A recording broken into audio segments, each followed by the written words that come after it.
आकाशवाणी दिल्ली प्रस्तुत करता है विशेष फोन इन कार्यक्रम रेडियो डॉक्टर।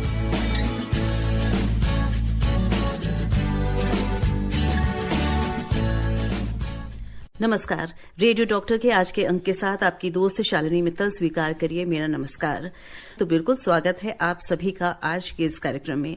और हम सब चाहते हैं, प्यार मिलना हमें बहुत जरूरी होता है और हम प्यार बांटना भी चाहते हैं। और हमारे बहुत सारे ऐसे श्रोता होंगे जिन्होंने अपने पेट्स भी रखे होंगे। बहुत अच्छी बात है, पेट्स बहुत प्यारे होते हैं, हमें बहुत प्यार करते हैं। और एक ऐसा प्यार, एक ऐसा रिश्ता होता है हमारे पेट्स के साथ जिसको हम यहाँ बयां तो नहीं कर सकते, लेकिन एक बहुत खूबसूरत सा वो रिश्ता होता है और वो हमें बहुत प्यार करते हैं, हम भी उन्हें करते हैं। पर एक दूसरे की देखभाल भी करनी उतनी ही आवश्यक होती है, क्योंकि उनको भी बीमारियां होती हैं और उनके जरिए हमें भी कुछ बीमारियां हो सकती हैं। ऐसी ही एक बीमारी है जिसके बारे में बहुत कुछ सुना बोला जाता है, पर उसकी संपूर्ण जानकारी आज आपको इस कार्यक्रम के माध्यम से जरूर मिलेगी। हम बात करेंगे रेबीज पर। रेबीज के क्या कारण है, क्या सिम्टम्स हैं और कैसे इससे बचा जा सकता है, अगर हो जाए तो क्या इलाज संभव है। ये सारी जानकारी हम तक और आप तक पहुंचाएंगे हमारे आज के रेडियो डॉक्टर। हमारे साथ मौजूद हैं डॉक्टर जुगल किशोर। आप डायरेक्टर प्रोफेसर हैं कम्युनिटी मेडिसिन, सफदरजंग अस्पताल, नई दिल्ली में। सबसे पहले स्वागत करते हैं डॉक्टर साहब, बहुत बहुत स्वागत है आकाशवाणी के स्टूडियो में आपका। नमस्कार। तो डॉक्टर साहब, शुरुआत जैसे मैंने कही, बहुत सारे लोग हैं जो पेट्स रखते हैं और एक रिश्ता भी है उनसे हमारा, जैसे हम एक इंसान का इंसान से होता है, ऐसा ही इंसान का जानवर से भी होता है। लेकिन ये जो बीमारी है जिसके बारे में आज हम बात करने वाले हैं, ये एक डर पैदा करती है और उस डर के कारण और उसकी सही जानकारी नहीं होने के कारण कई बार इसका जो अंत होता है वो भयानक भी हो जाता है। तो जो ये रेबीज बीमारी होती है, जो जानवरों से ही इंसानों को होती है, ये किस तरह की बीमारी है, पहले ये बताइए। ये आपका क्वेश्चन बहुत ही अच्छा है और इसके बारे में चर्चा भी होनी चाहिए।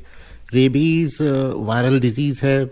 ये लासा वायरस एक तरह का वायरस होता है जो ज़्यादातर वाइल्ड एनिमल्स में मिलता है। और बहुत सारे ऐसे एनिमल हैं, जानवर हैं जो जंगलों में रहते हैं, उनमें ये खास तौर से बिना किसी सिम्टम के भी रहता है। जैसे हमारे मंकी हो गए या फिर जैकल्स हैं या वाइल्ड एनिमल्स और भी हैं, उनमें ये बिना किसी सिम्टम के रहता है। लेकिन पेट में भी इसके सिम्टम्स आ सकते हैं अगर उनका संपर्क किसी जंगली जानवर से हो। ज्यादातर स्ट्रे डॉग्स होते हैं, स्ट्रे डॉग और हमारे पेट कभी कभी मिल जाते हैं, तो इस तरह से ट्रांसमिशन होता है। तो जो एनिमल हमारे आसपास रहते हैं उनमें ये वायरस हो सकता है बिना किसी सिम्टम के। ये एक बड़ा इंटरेस्टिंग है। तो ये आपका कहना कि ये बहुत खतरनाक है, बिल्कुल सही। रेबीज ही एक ऐसी बीमारी है जो हम जानते हैं कि बिल्कुल इसमें 100% फैटिलिटी है कि लाइक जिसको एक बार सिम्टम शुरू हो गए तो उसको बचाना बहुत मुश्किल है।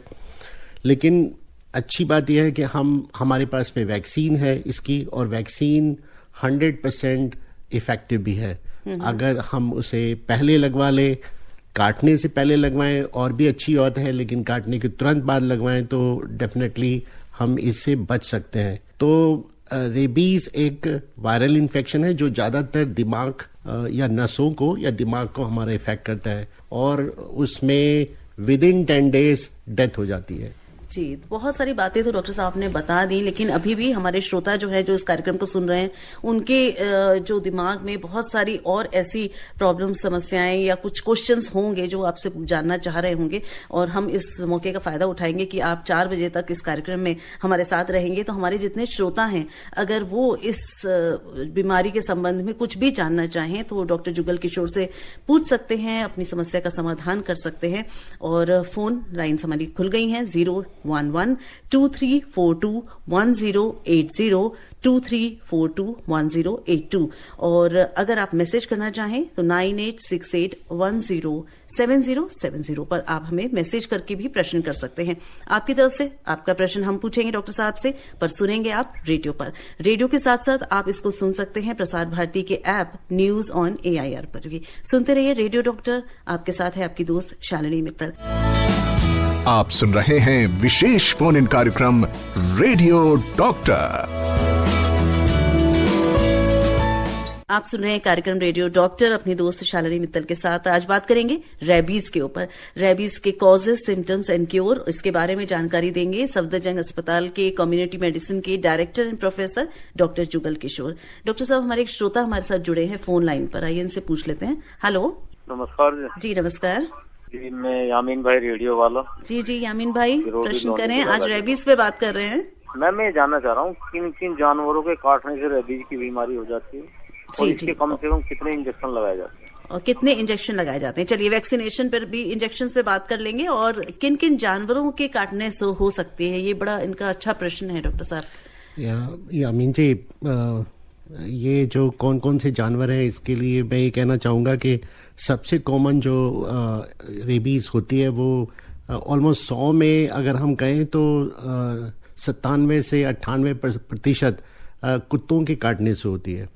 उसके अलावा जो 2-3% बच जाते हैं उनमें हमारे वाइल्ड एनिमल आते हैं, लेकिन कैट है, मंकी है, आपके जैकल्स हैं, ये सारे करते हैं। इवन हमारे जो कैटल्स हैं, कैटल का मतलब जैसे भैंस है, गाय है या फिर हॉर्स है, ये भी काट लेते हैं, या फिर आपका कैमल है, उसके काटने से भी होते हैं। तो जो भी हमारे आसपास जानवर हैं वो काटने से हमारे को रेबीज होने के चांसेस होते हैं। जितना वो वाइल्ड एनिमल होगा उतने ही ज्यादा खतरा होगा। अब ये हमारे देश में कम से कम जो कुत्ते काटने की इंसिडेंट्स हमारे को अभी तक मिले हैं वो 72 लाख के करीब हैं हमारे देश में।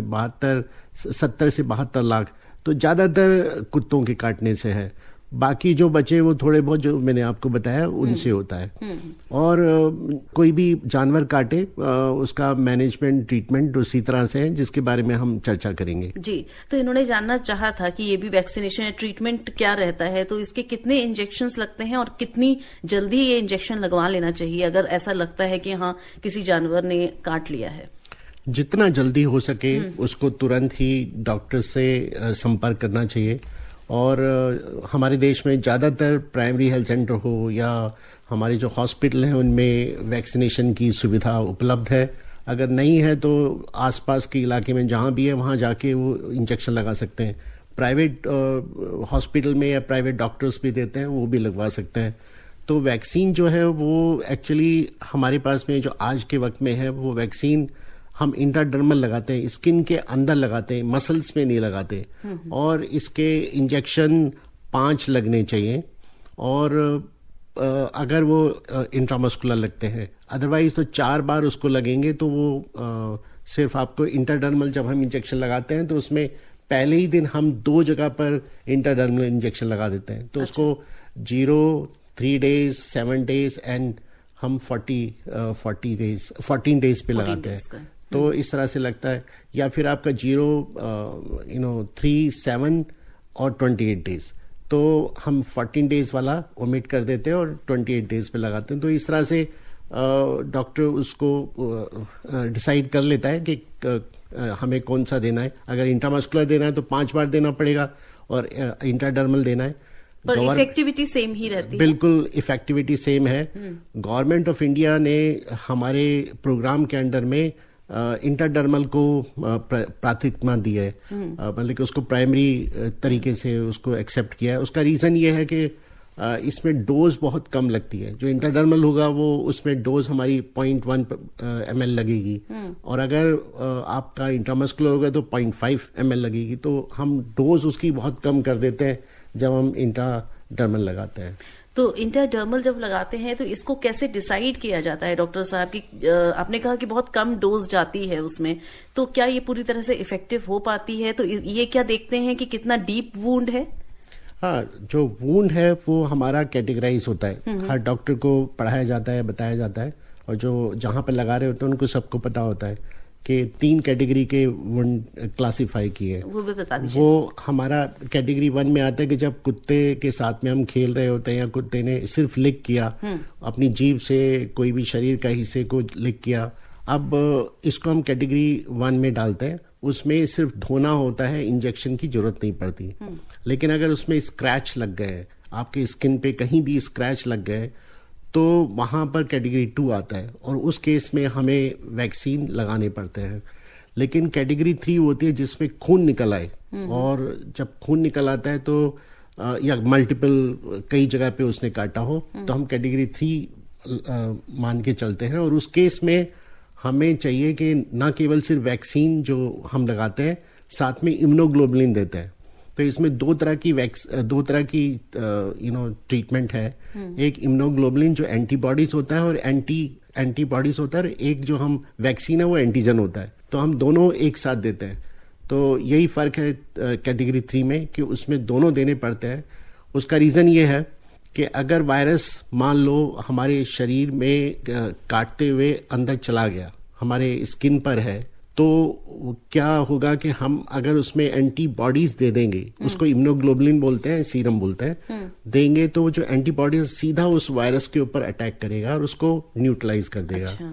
और जो हम वैक्सीन देते हैं, जो एंटीजन होता है, एक्चुअली किल्ड होता है या फिर इनएक्टिवेटेड फॉर्म में होता है वायरस, उसको हम इंजेक्शन लगाते हैं तो वायरस का एक पार्ट है, उससे हमारी इम्यूनिटी शुरू होती है और उसमें टाइम लगता है। तो उसमें हमारे 3 दिन, 4 दिन, 7 दिन, 10 दिन ऐसे लगते हैं जब हमारा शरीर खुद बनाने लगता है एंटीबॉडीज, और वो फिर काफी अच्छे ढंग से बनती है। तो हम क्या करते हैं कि 0 पे लगाया तो एंटीबॉडीज बनना शुरू हुई, जब 3rd पे लगाया तो और थोड़ा इंक्रीज हुआ, फिर 7 पे लगाया तो उसकी एंटीबॉडीज और बढ़ गई।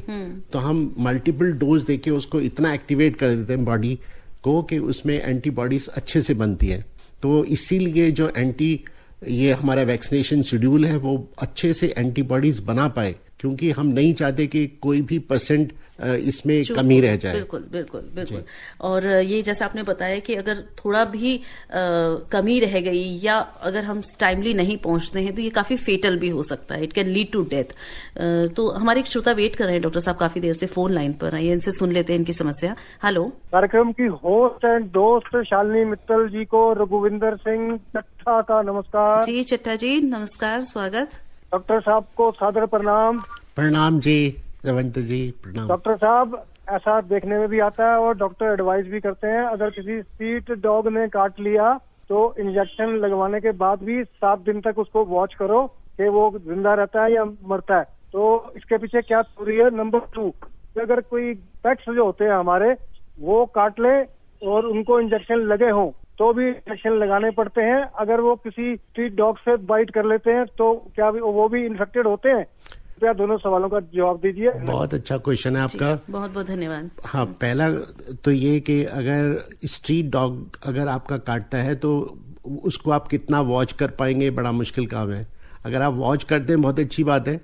तो उसको हम जब 7 दिन तक देखते हैं, ये देखा गया कि जब किसी भी कुत्ते के अंदर सिम्टम शुरू होते हैं तो वो विदिन 10 डेज डेथ हो जाती है उसकी। तो इसलिए उसको वॉच करना होता है कि अगर उसकी डेथ हो गई तो डेफिनेटली है कि उसको रेबीज है, और रेबीज है तो हमारे को पूरा जो उसका प्रोटेक्शन है वो हमारे को करना है कि हमारे को 5 डोज लेनी है और उसमें कोई कमी नहीं होनी चाहिए। अदरवाइज ऑल्सो लाइक अगर वो चला भी गया या ऑब्जर्वेशन हम कर भी रहे तो ऑब्जर्वेशन में अगर वो ठीक रहता है, जैसे हमारे पेट डॉग है वो हमारे साथ में रहता है, उसको वैक्सीन नहीं लगा हुआ तो हम उसको 10 दिन तक वेट करते हैं, तो हम ये मान के चलते कि नहीं कोई प्रॉब्लम है, तो कोशिश करते हैं कि हम 3 डोज के बाद में बंद कर दें, जो कि मुझे लगता है कि गलत तरीका है। अगर वैक्सीन आपके पेट को लगा हुआ है और आपको भी लगे हुए वैक्सीन तो उसमें घबराने की जरूरत नहीं है। लेकिन अगर आपको नहीं लगा हुआ, पेट को लगा हुआ है, तो इश्यू ये आता है कि क्या वो जो पेट है हमारा वो हमारे गली के कुत्तों के संपर्क में आया या और किसी जानवर के संपर्क में आया तो उसको चांसेस हैं कि इन्फेक्शन उससे आ गया हो, तब उस केस में हमारे को पूरा डोज लेना चाहिए। अगर, और ज्यादातर मुझे लगता है कि श्योरिटी अपने पेट के बारे में होती है, लेकिन थोड़ी सी भी शंका अगर आपको लगती है तो बेस्ट ये होता है कि हम वैक्सीन लगवा लें, है ना। इसमें हम वो नहीं छोड़ सकते, कोई भी गुंजाइश नहीं छोड़ सकते, क्योंकि बीमारी हमारी बहुत ही खतरनाक है अगर आपको हो गई, क्योंकि कुछ केसेस ऐसे हुए हैं जो पेट के काटने से हुए हैं। तो हम कोई भी ऐसा चांस नहीं लेना चाहते कि आपको उसका सामना करना पड़े। जी जी। मैं एक थोड़ा सा क्लैरिटी चाह रही थी डॉक्टर साहब की, जैसे आपने इन्होंने भी पूछा भी चट्टा साहब ने कि अगर इस तरह का है कि हमारा पेट है और हमें पता है कि हमने उसको पीरियोडिक वैक्सीनेशंस करा रखे हैं एंटी रेबीज के, लेकिन ये तो गारंटी नहीं है फिर भी कि अभी बाहर घुमाने निकले तो वो कहीं किसी कांटेक्ट में आ गया, तो क्या वो इफेक्टिव नहीं होती है? जो आप कह रहे हैं कि लगा हो उसके बाद भी आपको लगवाना पड़ेगा, तो क्या वो जो डोज हमने उनको लगवाई है, जो हम लगवाते हैं, क्या वो इफेक्टिव नहीं होती है या हम कोई छोड़ना ही नहीं चाहते? आप ये कह रहे हैं। देखो, पेट के डॉक्टर्स, वेटनरी डॉक्टर्स होते हैं, वो अच्छे से समझते हैं कि कैसे हमें उनको प्रोटेक्ट करके रखना है। लेकिन जितनी जानकारी है या जितना हम देखते हैं कि 3 महीने से पहले पेट को इंजेक्शन नहीं लगाना चाहिए और नहीं लगाते हैं, क्योंकि उसके मदर के एंटीबॉडीज होते हैं, वो उसको प्रोटेक्ट करके रखते हैं। 3 महीने के बाद में उसको लगाते हैं और हर साल में फिर उसको रिपीट होना चाहिए। तो इस तरह से हम उसको रिपीट करते हैं तो उसका प्रोटेक्शन बना रहता है। इसलिए हमारी जो रिस्क है वो रिस्क हमारा बहुत कम हो गया। लेकिन ये कहेंगे जीरो हो गया, हाँ जीरो हो गया, वो बड़ा मुश्किल काम है। जी। तो उस केस में हमारे को ओवर प्रोटेक्शन लेके चलना पड़ता है। लेकिन यह है कि सिर्फ वैक्सीन ही इसका एक वो नहीं है। हम इस पे मैं ये बताना चाहूंगा कि जो जब भी काटेगा कोई कुत्ता है, जो कि 97% चांसेस हैं कि कुत्ते ही होते हैं, लेकिन अगर कोई भी जानवर काटता है तो सबसे पहला जो काम करना चाहिए वो हमारा वॉश का होता है। उसको इमीडिएटली हम वॉश करें। पानी से करना है, रनिंग वाटर से करना है और साबुन से उसे धोना है। ये इतना अच्छा तरीका है कि अगर वायरस हमारे स्किन पर लगा भी है या उसका लिकिंग हुई है, किसी भी उसकी राल लगी है, सलाइवा, तो वो धो जाता है। और हम रनिंग वाटर से उसको वॉश भी कर देते हैं, तो मतलब कि इवन एम्बेडेड कुछ वायरसेस होते हैं तो वो भी निकल जाते हैं। तो सबसे पहला तरीका वो है कि वॉश करें। उस वॉश में कोई भी ऐसी चीज ना लगाएं, स्पिरिट जैसे कहते हैं या कार्बोलिक एसिड है, बहुत लोग है ना बहुत सारी चीजें लगाते हैं, सब गलत है। अच्छा, नॉर्मल साबुन और पानी से धोना है। जी। हमारे घरों के अंदर जो एक ऐसा प्रचलन या एक प्रथा है कि हम उसमें हल्दी लगाते हैं या फिर हम मिर्च लगाते हैं, नमक लगाते हैं, या कोई उसमें मैं एक्चुअली जो बता रहा हूँ वो सारा रिसर्च के बेस पर है कि लोग इवन जमीन उसमें मट्टी लगाते हैं, तो वो सारी चीजें और उसको रिस्क में डालती हैं। तो जो काटा है उस जगह को हमेशा अच्छे से धोना ही एक सबसे अच्छा तरीका है, उसका और कोई तरीका नहीं है। डिटॉल भी ज्यादा तादाद में ना यूज करें, क्योंकि डिटॉल के अंदर भी एक ऐसा केमिकल है वो भी बर्न करता है और उसको और डिस्ट्रॉय करता है हमारी स्किन को।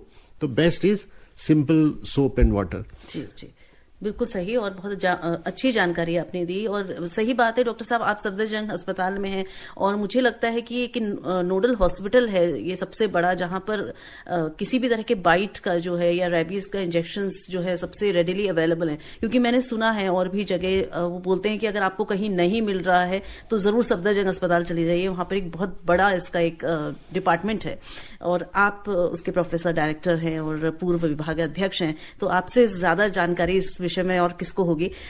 ये भी बताइए कि अगर जो आपने बताया कि फर्स्ट एड तो आपने बहुत अच्छा बताया, ये बताइए कि जैसे हमें पता लग गया कि इस तरह के डॉग बाइट हुई है या स्क्रैच हुआ है या इस तरह का हमारा कांटेक्ट हुआ है, तो किस तरह के सिम्टम्स दिखते हैं और कितने समय में दिखते हैं? एक्चुअली ये वायरस क्या होता है कि ये हमारे स्किन में गया और स्किन में जो नर्व्स होती है उसमें वो मल्टीप्लाई करता है, और ये देखा गया कि ये मल्टीप्लाई अगर सच में ही वायरस उसके अंदर है तो इसमें बड़ा इंटरेस्टिंग है कि कुछ ऐसे इंक्यूबेशन पीरियड बोलते हैं, जब एक बार आपका वायरस अंदर चला गया स्किन में और फिर सिम्टम हुए, तो उस ड्यूरेशन को या उस समय को हम इंक्यूबेशन पीरियड बोलते हैं। और ये इंक्यूबेशन पीरियड आपका 5 दिन से 20 साल भी हो सकता है ना। अच्छा। वो बड़ा इंटरेस्टिंग है कि इवन बहुत लंबी हिस्ट्री लोग भी बताते हैं, तो उसमें तो ये डॉर्मेंट रहता है या कहीं ना कहीं किसी जगह पर रहता है और फिर उसके बाद में एक्टिवेट हो सकता है।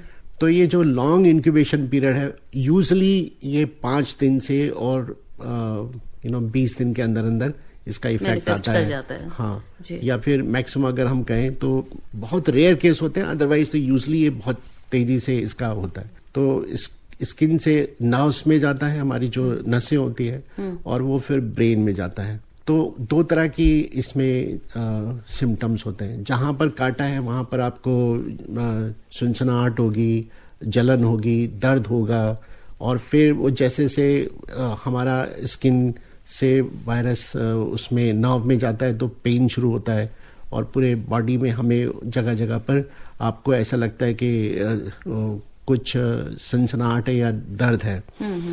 उसके बाद में फिर उसको जब ब्रेन के अंदर चला जाता है तो वहाँ पर उसको बुखार हो सकता है, या फिर उसको मिर्गियाँ जैसे आती हैं, जैसे एपिलेप्सी है वो आ सकती है। एंसेफेलाइटिस होगी तो उसको कोमा तक चला जाता है और वो उसकी डेथ उसी में होती है। लेकिन जब ब्रेन के अंदर वो हो रहा होता है, इंसेफेलाइटिस होती है, तो उसमें गर्दन में दर्द, सर में दर्द, बुखार, ये सब चीजें होती हैं, और वो बहुत तेजी से चल रहा होता है। और फिर उसके बाद में वो मल्टीप्लाई जो वायरस है वो फिर आपकी दूसरी जगह पर जाते हैं, और वो ऐसे सेंटर्स को इफेक्ट करते हैं जो हमारे सांस लेने के हैं, दिल को चलाने के हैं, उनको वो रोकना शुरू करते हैं। तो इसीलिए ये देखा गया कि उसमें जब पानी पीने का या आवाज़ सुनने का या साउंड का, इसके जो परसेप्शन है वो बिगड़ जाते हैं और बहुत ही एक्टिव हो जाते हैं, हाइपर एक्टिव हो जाते हैं। तो 2 तरह से ये इसके सिम्टम आते हैं। एक तो एजिटेटेड है, उसको हम फ्यूरियस फॉर्म बोलते हैं। अच्छा। जिसमें एग्रेशन होगा, या उसको जब सांस लेगा तो बहुत परेशान होगा और इरिटेशन होगी, उसको आवाज सुनते ही उसको गुस्सा आएगा, या पानी पीने के लिए कोशिश करेगा तो, और उसके मुंह से झाग आना शुरू होता है क्योंकि वो पानी नहीं पी पा रहा है, क्योंकि सांस में तकलीफ हो रही है, तो वो फ्यूरियस है। एक होता है पैरालिटिकल, जिसमें यहाँ सबकी जो हमारे गले की, मुंह की और पैरों की मसल्स हैं वो पैरालाइज होना शुरू होती है, हाँ वीक होती है, और वो पैरालिसिस हो जाता है जी। ये एनिमल के अंदर भी इसी तरह से होता है, और मेल ये वायरस इसी तरह से हाँ। तो दोनों केस में हाँ अल्टीमेटली उसकी कोमा से डेथ होती है, और बहुत ही ट्रबल सम होती है। तो अगर 10 दिन के अंदर उसकी डेथ होती है तो बहुत ही पेनफुल होती है। जी जी जी। तो बहुत ही संभलने की बात है, बहुत ध्यान से सुनिए इस कार्यक्रम को। और रेबीज किस तरह से लेकिन बचाव पे हम बात जरूर करेंगे आखिर में हमारे इस कार्यक्रम में, लेकिन बहुत सारे श्रोता जो अपने प्रश्न पूछ रहे हैं उनको भी हम शामिल करेंगे। हमारे एक श्रोता फोन पर वेट कर रहे हैं, इनसे बात कर लेते हैं। हेलो, बताएं। हेलो, हाँ आपकी आवाज आ रही है। नमस्कार मैडम। सर जी जी नमस्कार। नमस्कार सर, ये डॉग बाइट ने एक बार काट दिया था मेरे को। वो खाना खाता गली का ही था, तो दांत इतनी गहरी लग गई कि टाँके लगा के इंजेक्शन लगाना पड़ा। लेकिन उसमें मैं कई हॉस्पिटल में किया तो सबने मैंने इग्नोर कर दिया कि हमारे पास ये इंजेक्शन नहीं होता है, आप सफदरजंग या लंदन जाइए। दैट की एक ही इंजेक्शन होता है जो उसी पर लगता है, बाकी आप फिर और कहीं से भी लग जाएंगे, लेकिन वो कहीं प्राइवेट में मिलेगा नहीं आपको। तो ये सच है या गलत है? लेकिन अभी भी 3 साल हो गए तो कभी कभी जहाँ पे इसने काटा है वहाँ पर दर्द होता है। हालांकि मैंने लंदन से लगा लिए थे, सारा कोर्स लगा लिए है ना आपने? तो जी, आप अगर मेरा फ्यूचर में कहीं टेस्ट होता है कि ये असर इसका होगा या नहीं होगा, या ठीक इंजेक्शन से दब गया, क्या हुआ, कुछ पता लग सकता है? जी बिल्कुल। तो मेरी बात आप सुन रहे होंगे, और मैंने ये कहा था कि जो वैक्सीन होता है अगर कैटेगरी 3 है, जैसे कि आपने बताया कि दांत अंदर तक गया और उसमें खून निकला था, और बल्कि उसमें टांके लगाने तक की नौबत आ गई थी। यूजली ऐसे घावों में हम टांके नहीं लगाते, उसको वुंड को खुला छोड़ते हैं, क्योंकि जितना हम उसमें छेड़छाड़ करेंगे या उसमें टांके लगाने की कोशिश करेंगे तो चांसेस हैं कि वायरस जो हमारे वुंड के अंदर है या जख्म के अंदर है वो और नर्व के अंदर चला जाएगा और वो और खतरनाक हो जाएगा। तो यूजली आप जितने भी लोग सुन रहे हैं वो कभी भी कंपेल ना करें डॉक्टर को, या ये देख लें कि इसमें टांके नहीं लगते हैं। चाहे कितना भी बड़ा घाव हो, उसको हम कोशिश करते हैं कि हम खुला छोड़ें, और जब वो सूख जाए या थोड़ा उसमें ब्लीडिंग कम हो जाए तो हम कुछ दिन बाद में उसको फिर सुचर करते हैं। इसमें मैंने बताया था कि कैटेगरी 3 में एक एंटीबॉडीज सीरम लगता है, वो थोड़ा महंगा है। ह्यूमन आता है और इक्वाइन होता है। इक्वाइन का मतलब एक होर्स से बनता है या घोड़े के उससे बनता है, सीरम से बनता है, और जो ह्यूमन होता है वो महंगा है, लेकिन दोनों ही कारगर हैं। ये एंटीबॉडी इसलिए लगाते हैं कैटेगरी 3 में कि वो जो वायरस शायद होंगे उनको न्यूट्रलाइज कर देता है। तो ये वायरस को न्यूट्रलाइज करने वाला जो सीरम है वो महंगा है, लेकिन जितने भी सरकारी हॉस्पिटल हैं दिल्ली में, जैसे लोकनायक हॉस्पिटल है या आरएमएल हॉस्पिटल है या सफदरजंग हॉस्पिटल या एम्स सफदरजंग हॉस्पिटल में, ये सब मिलते हैं और वहां पर उसी वुंड में इन्फिल्ट्रेट करते हैं, मतलब उसी वुंड के चारों तरफ उसको लगाते हैं। अगर वॉल्यूम ज़्यादा होता है तो उसको कहीं और लगा सकते हैं, लेकिन उसको वुंड के अंदर ही इन्फिल्ट्रेट करना होता है। तो हमारे भाई जो डॉक्टर्स हैं वो अगर सुन रहे हैं तो ये ध्यान रखें कि जो सीरम हम लगाएंगे वो हम इंट्रामस्कुलर नहीं लगाएंगे, हम वुंड के चारों तरफ लगाएंगे और वुंड के अंदर डालेंगे। That is more important. और फिर वैक्सीन जैसे हम दे रहे हैं वैसा देना है। तो बहुत विस्तार से डॉक्टर साहब ने जवाब बताया। अब अपने सभी श्रोताओं से कहेंगे कि अपने प्रश्नों के जो आपको जवाब है, जिनका आपको इंतजार है, जरूर प्रश्न कर लीजिएगा। और बहुत सारे मैसेज हमारे पास आ चुके हैं, एक एक करके मैसेज भी शामिल करेंगे। आप सुनते रहिए रेडियो डॉक्टर। आप सुन रहे हैं विशेष फोन इन कार्यक्रम रेडियो डॉक्टर। आप सुन रहे हैं कार्यक्रम रेडियो डॉक्टर अपनी दोस्त शालिनी मित्तल के साथ। और आज हम हैं डॉक्टर जुगल किशोर के साथ, जो डायरेक्टर प्रोफेसर हैं कम्युनिटी मेडिसिन सफदरजंग अस्पताल नई दिल्ली में। और डॉक्टर साहब हमें बता रहे हैं रेबीज के बारे में। डॉक्टर साहब, ये गीत आपकी पसंद का था जो हमने सुना, और मैंने ये देखा कि आप गीत गा भी रहे थे और झूम भी रहे थे, तो बहुत पसंद है आपको ये गीत। जी जी बहुत। तो मुझे ऐसा लगता है, मुझे ऐसा लगा आपको देखकर, श्रोताओं को बताना जरूरी लगा कि आप गाते हैं। मुझे ऐसा लगा कि आप गाते भी हैं, क्योंकि आपने बीच में कुछ लाइनें गाई भी। तो चलिए कोशिश करेंगे आपका गीत सुन पाए। तो अगर कोई ऐसा गीत होगा जो आप गाएंगे, साथ में गुनगुनाएंगे, तो हमारे श्रोताओं को भी अच्छा लगेगा। लेकिन अभी हम बात कर लेते हैं, हमारे 2 श्रोता वेट कर रहे हैं फोन लाइन पर, उनसे। हेलो जी नमस्कार। जी नमस्कार। जय किशन अग्रवाल साइकिल मार्केट चांदनी चौक से बात कर रहा हूँ। जी जय किशन जी। डॉक्टर साहब को मैं नमस्कार करता हूँ। नमस्कार जी जय किशन जी। मेरे 3 क्वेश्चन है। पहला क्वेश्चन यह है कि जो छोटे बच्चे होते हैं 3-4 साल के, वो जो इंग्लिश डॉग को खरीद लाते हैं, 25-25, 40-40 हजार रुपए के डॉग खरीद लाते हैं, और वो अगर बिस्कुट खाएंगे तो वो उसको भी कुत्ते को खिलाते हैं, डॉग को खिलाते हैं, और उसके मुंह में उंगली डालते हैं, फिर वो अपने उंगली में डाल देते हैं। तो क्या ये कितना खतरनाक है? क्या उसका ऐसा करना चाहिए बच्चों को या नहीं करना चाहिए? नंबर 1। नंबर दूसरा ये है कि अगर कुत्ता काट ले, बाहर का कुत्ता काट ले या घर का कुत्ता काट ले, और जो जख्म हो जाता है, तो क्या हमें लोग मिर्च घुसड़ देते हैं उसमें, जिससे कि मर जाएगा, इंजेक्शन नहीं लगाना पड़ेगा, या हमें उसको किस चीज से साफ करना चाहिए जिससे जब तक हॉस्पिटल ना जाए उसका जहर खत्म हो जाए? जय किशन जी, आप प्रोग्राम देर से जुड़े हैं आप प्रोग्राम में। जय किशन जी, ये तो अभी विस्तार से डॉक्टर साहब ने बताया है कि किस तरह से क्या फर्स्ट एड करनी चाहिए। वो बताइए, बच्चे का बताइए। जी बिल्कुल, और बताएं, और कोई प्रश्न तो? बस एक ही। जी तो डॉक्टर साहब बता रहे हैं। डॉक्टर साहब, जैसे इन्होंने बताया जय किशन जी ने कि बहुत आम है कि अलग अलग तरह के नस्ल के कुत्ते हम लोग लाते हैं घर में, बच्चे खेलते भी हैं। तो क्या एक इमोशनल एक ये चीज होती है कि हमारी बॉन्डिंग तो है हमारे जो घर में पेट्स हैं, पर कभी कभी ऐसा भी होता है कि वो काट लेते हैं, गुस्से में आ जाते हैं, और ये ऐसा स्ट्रे डॉग्स के साथ भी होता है। तो क्या कहीं कोई हम गलती करते हैं क्या उनसे, उनके साथ व्यवहार करने में जब वो काटते हैं? ये शालिनी जी बड़ा इंटरेस्टिंग एनिमल है कुत्ता, या जो हमारे पेट है। ये सिर्फ एक ऐसा एनिमल है पूरे एनिमल किंगडम में जिसको आदमियों ने या ह्यूमन बीइंग ने डोमेस्टिकेट किया, मतलब कि और किसी को नहीं कर पाए, जो हमारे साथ रह सकता है और हमारे को समझ सकता है या हम उनको समझ सकते हैं अच्छे से। तो इसके साथ में बॉन्ड बहुत ही अच्छा है, और फ्यूचर में इंडिया में खास तौर से ये बढ़ेगा। मतलब घरों में नंबर ऑफ डॉग्स अब बढ़ते जा रहे हैं।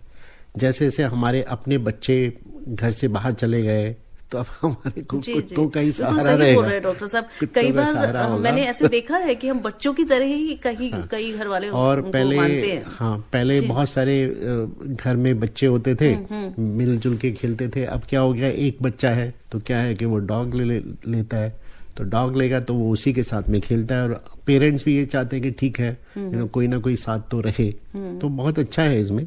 जब हम खेलते हैं, अगर बच्चों के साथ आपस में भाई बहन भी खेलते हैं तो उसमें चोट लगती रहती है। उसी तरह से डॉग के साथ में ही कि आप खेलेंगे तो वो अपना पाँव मारेगा या मुंह मारेगा, तो उसमें चांसेस है कि आपको इस तरह से काट ले या चोट लग जाए।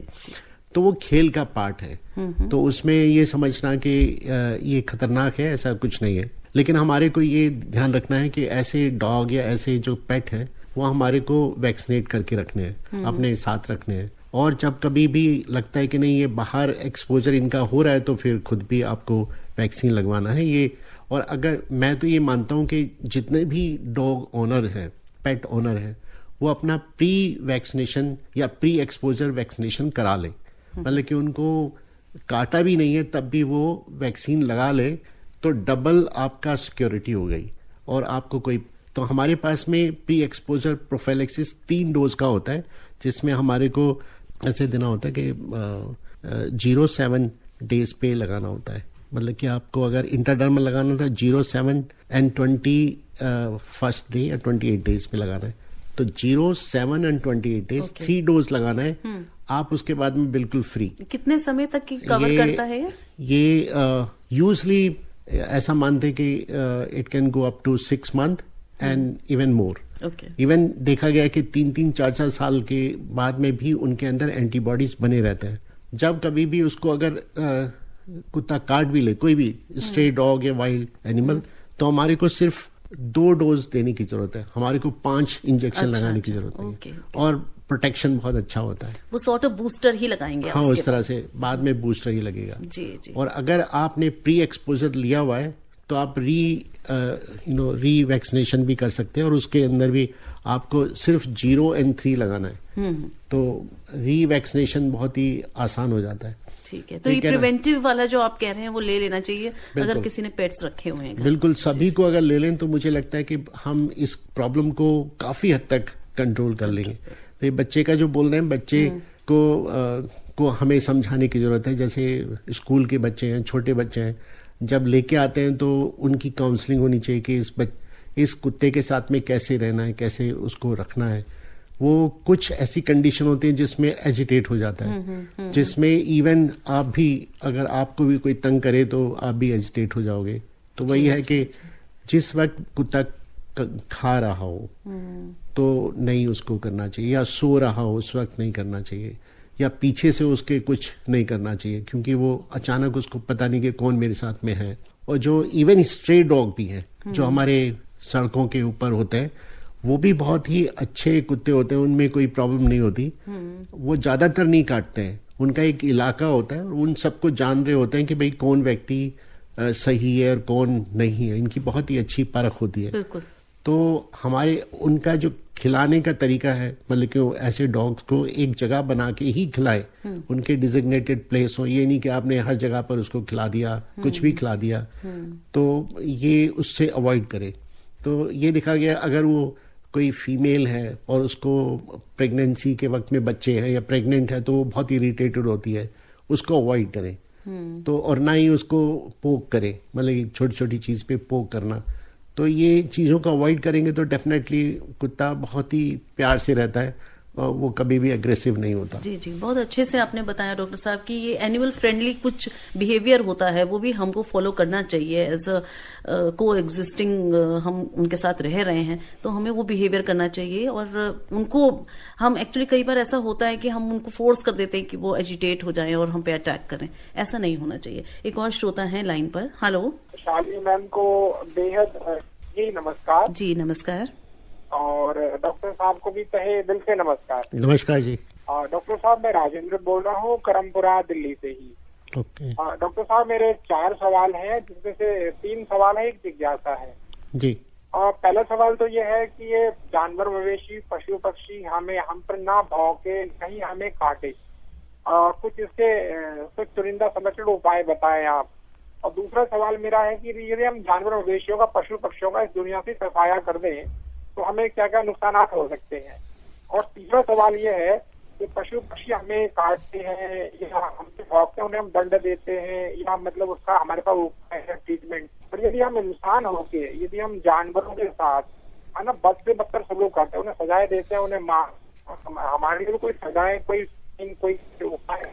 और चौथा मेरा आखिरी सवाल ये है कि मुझे हमने कभी मतलब कुत्ते ने काटा था तो मुझे 14 इंजेक्शन डॉक्टर ने लिखे थे ब्रेंडिंग से। तो मैंने वो 14 के पेट में, तो मैंने 14 के 14 नहीं लगाए पर 8-9 लगवाए, उसका मेरे पेट में गर्मी हो गई, तो फिर मैंने बात इंजेक्शन बंद कर दिए। तो इससे मुझे अब मतलब इस वक्त मुझे कोई नुकसान हो सकता है। और एक बार चूहे ने मुझे काटा तो मैंने उसका कोई इंजेक्शन लगवाया नहीं। कीड़े मकोड़े मच्छर तो हमें काटते रहते हैं सर। डॉक्टर साहब, कुछ बातें तो आपने बताई जो राजेंद्र जी ने प्रश्न किया, शायद ये फोन लगाने में लगे होंगे, क्योंकि वही बात हम कर रहे थे इनके फोन से पहले कि किस तरह का हमारा बिहेवियर होना चाहिए हम किसी जानवर के प्रति। पर कुछ और इन्होंने जो बात कही कि किस अगर जानवर रहे ना, ये तो मुझे समझ नहीं आया इनकी बात कि किसी भी पशु पक्षी को क्यों ना रहे वो दुनिया में, अगर उसको भी जीने का उतना ही हक है जितना हमें है। बहुत अच्छा इन्होंने एक्चुअली जो लॉजिकल लगता है कि हम ये कभी कभी पेंडेमिक में इस तरह के हम लेते हैं, पेंडेमिक एपिडेमिक होते हैं ना, तो सारे जानवरों को खत्म कर दो, उस तरह की विचार आते हैं। तो इनका जो प्रश्न है बड़े अच्छे हैं। एनिमल टॉर्चर ह्यूमन भी नहीं है, मतलब कि किसी भी एनिमल को टॉर्चर करना या मारना ये ह्यूमन नहीं है। बिल्कुल। हमारा जो धर्म है वो हर प्राणी को बचाने का है। सारे धर्मों में इस तरह का है कि हम किस तरह से उनको बचाएं। बिल्कुल। और जो हमारे ये जानवर है जैसे कि कुत्ता, बिल्ली, हमारे भैंस है, गाय है, ये तो हमारे मतलब कि हमारी रिसोर्स है। इनसे हमारे को न केवल प्यार मिलता है लेकिन उनसे बहुत सारी चीजें मिलती है। तो हमारा जीवन इनके ऊपर निर्भर होता है। उसी तरह से ये पृथ्वी का जो सारा सिस्टम है, इकोसिस्टम ही हिल जाएगा। इकोसिस्टम है वो भी हर प्राणी के ऊपर निर्भर होता है। अभी मैं देख रहा था कि अगर हम मॉस्किटोज को खत्म कर दें तो क्या होगा। तो ये उसमें बताया गया कि एक हफ्ते में क्या होगा, एक महीने में क्या होगा, एक साल में क्या होगा। फूड चेन है डॉक्टर साहब, पूरी जो भगवान ने एक बड़ा सोच समझ के इस दुनिया को बनाया है। और हर एक जानवर के लिए एक दूसरा जानवर उसके लिए एक फूड है। तो वो एक चेन है और उस चेन को आप डिस्टर्ब नहीं कर सकते हैं। तो बहुत अच्छा लेकिन प्रश्न किया। लेकिन एक और हाँ जी बिल्कुल बताएं। इसमें 14 इंजेक्शन पहले लगा करते थे, अभी वो 5 डोज हो गए। और ये दिखा गया कि 5 के बाद में अब 3 डोज की भी हम रिसर्च कर रहे हैं। 14 होते थे, जैसे इन्होंने कहा कि इनको गर्मी हो गई और बंद कर दिया। यही हमारे साथ में प्रॉब्लम है कि 5 डोज भी लोग नहीं लेते हैं, है ना। कंप्लायंस इतना पुअर है लोगों का।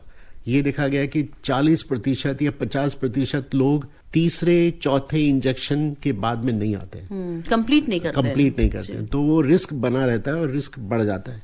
लेकिन इस केस में कि जैसे जैसे हम लेते एक के बाद में भी उसका प्रोटेक्शन होगा, लेकिन 2-3 उसका प्रोटेक्शन बढ़ता चला जाएगा। तो 14 इंजेक्शन लिए तो वो रेबीज का ही डॉग नहीं था, क्योंकि या कोई जानवर था जो जिसने काटा तो उसको रेबीज नहीं थी, अदरवाइज वो भी मर जाता। और इन्होंने जो इंजेक्शन लिए वो प्रोटेक्शन में रहे। तो इसलिए ये सोचना कि नहीं फ्यूचर में कोई रिस्क है, ऐसा नहीं है। एक ही इन्होंने बात कही कि माउस या हमारा जो चूहा होता है उसको काटने से क्या, तो ये बड़ी अच्छी बात है कि जितने भी चूहे हैं वो रेबीज नहीं फैलाते। अच्छा। और कभी भी हम इंजेक्शन भी नहीं लगाते अगर कोई भी माउस काटे। लेकिन एक माउस होता है, एक गूस होती है, वो थोड़ा सा रिस्क है उसका, क्योंकि वो वाइल्ड एनिमल्स की तरह या उनके संपर्क में आती है या उधर वो चली जाती है, जंगलों तक चली जाती है। और फिर वो अगर हमारे घरों में आ जाए और घर में भी काफी टाइम रहती है या सीवेज के अंदर से निकल के आती है, तो उस केस में रिस्क बढ़ जाता है। तो हमें बताना चाहिए कि कौन सा चूहा है, तो डॉक्टर उसको समझ के और फिर वो डिसाइड करता है कि हमारे को वैक्सीन देने की जरूरत है या नहीं है। ओके। एक श्रोता और वेट कर रहे हैं फोन लाइन पर। हेलो। हाँ, जितेंद्र जयपुर से। जी जितेंद्र जी प्रश्न करें। प्रश्न ये कि जैसे मुझे एक बार कुत्ता खाता था तो पैर पे 3-4 जो है वो इंजेक्शन दिया था और हाथ में फिर एक महीने तक हाथ में 2-3 इंजेक्शन दिया था और पैर में उसी समय 2-3 जगह दिया था।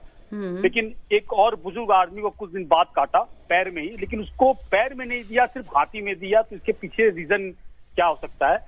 और लोअर मिडिल क्लास और मिडिल क्लास को क्या कुत्ता पालना चाहिए? क्योंकि वहाँ पे घर ही खुद छोटे छोटे होते हैं, लोग मतलब किसी तरह जीते हैं, तो हमारे ख्याल से नहीं पालना चाहिए। चलिए, अपने अपने विचार हैं, डॉक्टर साहब बता रहे हैं, आपके प्रश्नों के जवाब दे रहे हैं। जी मैंने पहले भी बताया था कि अगर कैटेगरी 3 का होता है तो हम एक सीरम देते हैं जो कि वुंड में इन्फ्लिटेट करना होता है। तो इनके जहां पर काटा था वहां पर 3-4 जगह पर वुंड में लगाया और साथ में फिर वैक्सीन भी दिया, तो इनका ठीक हुआ। जो दूसरे वाले को नहीं दिया, अगर वो उसी जगह पर था तो डेफिनेटली उसको कैटेगरी 2 या कैटेगरी 1 होगा।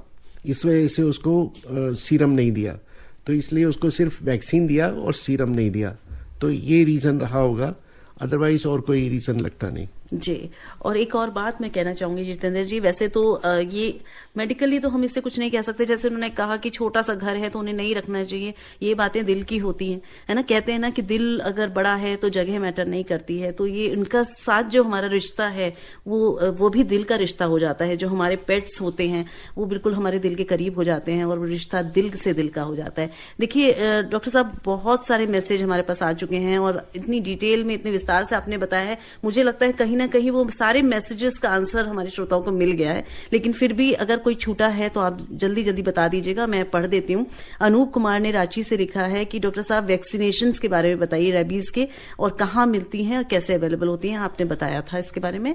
इसके अलावा हमें लिखकर भेजा है कि क्या माउस और मंकी के काटने पर भी इंजेक्शन लगवाना चाहिए। हरदीप जी ने चंडीगढ़ से, इनकी उम्र 40 इयर्स है। तो माउस का तो आपने बताया डॉक्टर साहब, मंकी के लिए भी लगवाना चाहिए कि नहीं? मैंने जैसे बताया था कि हर जानवर, चाहे वो गाय, कुत्ता, बिल्ली, अपने बंदर या कैमल, कोई भी अगर काटता है तो हमारे को वैक्सीन लगाना चाहिए। देवदत्त जी लिख रहे हैं दिल्ली फायर सर्विस से, आप दोनों डॉक्टर्स को मेरा नमस्कार, बहुत अच्छा टॉपिक आपने लिया है और super program, god bless you, thank you so much Devdutt ji for listening to the program. और ये हमें लिखकर भेजा है, लिखने वाले हैं किशोर बिहार से, सुपौल से, कि उन्होंने लिखा है कि बचाव कैसे करें, रेबीज ना हो। तो हमने बिल्कुल इसके बारे में हम कार्यक्रम समाप्ति से पहले एक बार पुनः डॉक्टर साहब से रिक्वेस्ट करेंगे। और दूसरा इन्होंने लिखा है कि क्या अगर नाखून भी लग जाए जानवर का तो हमें लगाना चाहिए क्या इंजेक्शन? क्योंकि नाखून वो अपने मुंह में लेते रहते हैं, तो चांसेस हैं कि उसके नाखून के अंदर भी वायरसेस हों जब वो स्क्रैच करता है। तो स्क्रैच में यही है कि ऑल्दो ये कैटेगरी 2 में आता है, लेकिन अभी फिलहाल जो अभी वर्ल्ड हेल्थ ऑर्गेनाइजेशन है या और दूसरी बॉडीज हैं वो ये कहती हैं कि आप जब धो रहे हैं उसको, तो अगर उसमें आपको चिरमिराहट लगती है या उसमें दर्द शुरू होता है तो ये मान के चलो कैटेगरी 3 है। और सब डॉक्टर्स को हम बता रहे हैं कि उसको हम कैटेगरी 3 मान के ही उसको ट्रीट करें।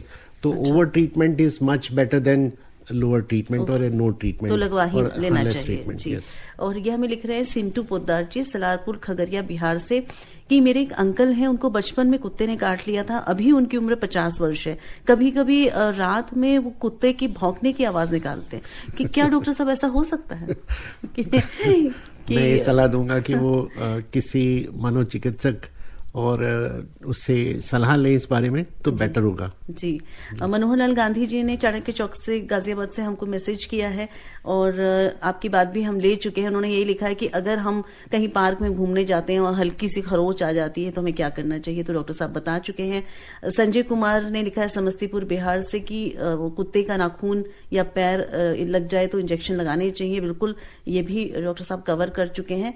और ऐसा ही कुछ प्रश्न किया है आशा रानी जी ने भी। आलोका जी ने लिखा है नोएडा से, डॉक्टर साहब की my daughter is a pet lover और एक रैबिट है इनके पास जो 6 साल का है, तो क्या रैबिट के केस में भी ऐसा होता है? जी बिल्कुल, मैंने बताया कि कोई भी एनिमल है वो सब सिर्फ एक माउस को छोड़कर हम कहेंगे कि ज्यादातर जानवर पॉसिबिलिटी है कि उसमें even bats, the vampire bats are very common. दूसरे देश में, हमारे देश में अभी तक कोई नहीं हुआ केस, लेकिन अगर उनका खाना पीना बंद हो जाए, हो सकता है कि वो एग्रेसिव हो जाए, या उनके अंदर अगर वो है रेबीज है तो वो एग्रेसिव होके और वो काट सकती हैं, तो उस केस में पॉसिबल है। तो इवन एक ने पूछा था कि क्या बर्ड्स काटती हैं, हाँ। तो बर्ड्स के काटने से अभी तक कोई रेबीज नहीं होती, तो बर्ड्स का नहीं है, सिर्फ एनिमल में सिर्फ ये जानवर हैं जी।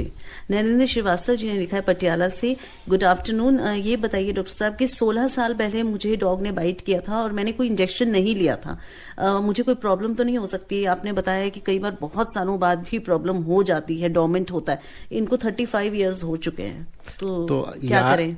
याद है कि किस कुत्ते ने काटा था, क्या वो 10 दिन के भीतर मर गया था? तो बड़ा मुश्किल है डॉक्टर साहब। या इतने दिन बाद में पॉसिबिलिटी बहुत कम कम है। बहुत कम है जी। बहुत अच्छी जानकारी आपके माध्यम से। एक क्वेश्चन आप पूछ रहे थे कि एनिमल टू एनिमल के डॉग और डॉग या काऊ के काटने से भी हो सकता है क्या? जी बताएं सर। या मतलब कि आदमी को इन्फेक्शन है और वो डॉग के संपर्क में हो तो हो सकता है। और ये भी है कि जैसे डॉग को रेबीज है तो वो अगर गाय को काट ले तो उसको भी हो सकता है। अच्छा, एनिमल टू एनिमल हो सकता है और मैन टू एनिमल हो सकता है। तो ये हर तरह से हो सकता है। हर तरह से हो सकता है। तो बहुत ध्यान रखने की जरूरत है, बहुत अवेयर रहने की जरूरत है। तो डॉक्टर साहब ने आज हमें रेबीज के बारे में बहुत सारी जानकारी दी। धन्यवाद देना चाहेंगे। हमारे साथ रहे doctor Jugal Kishore, director and professor community medicine, Safdarjung अस्पताल नई दिल्ली के। और डॉक्टर साहब आपने समय निकाला, यहाँ आए, बहुत बहुत धन्यवाद। और अब कार्यक्रम को मेरा बहुत बहुत धन्यवाद। बहुत धन्यवाद आपको। हमारे श्रोता भी बोल रहे होंगे। और अब हम इस कार्यक्रम को समेटते हैं। स्वीकार करिए शालिनी मित्तल का नमस्कार। नमस्कार। अभी आप आकाशवाणी दिल्ली से विशेष फोन इन कार्यक्रम रेडियो डॉक्टर सुन रहे थे। कार्यक्रम की प्रस्तुतकर्ता थी शालिनी मित्तल।